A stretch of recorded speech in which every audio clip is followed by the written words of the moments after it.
Dito na. Akan pinkan. Laka ano sila? Laka ano kasi ano si Ayun mo, salita na. So now I would explain you to the rules that we need to follow in order for us to get the answer. And in operators of decimals, we are so let's first start off with this guy. Don't worry. YouTube pa.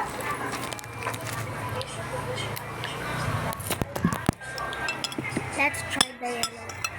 Three, we have a lot of decimal form. Number four, we have to use the same as the decimal numbers and it's separated into the square root of the number. Since because zero is negative, so this will break down the number. As for the other, Next the green.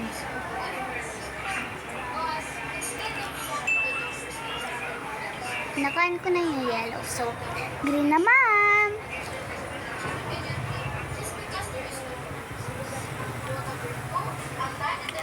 Lasa siyang green apple.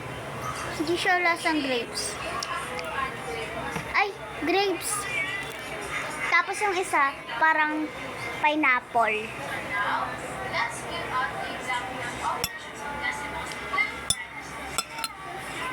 so I have the example over parentheses. The orange. Sarap. Orange na orange. 10 over 10. Yung yellow, 10 over 0. Yo. 10 over 5. Next yung green.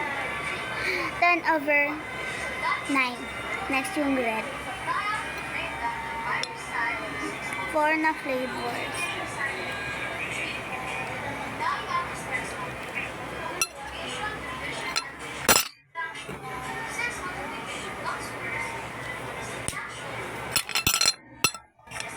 Sarap niya guys, kaysa sa orange. 10 over 10. 100 over 1,000 over 10. Sarap.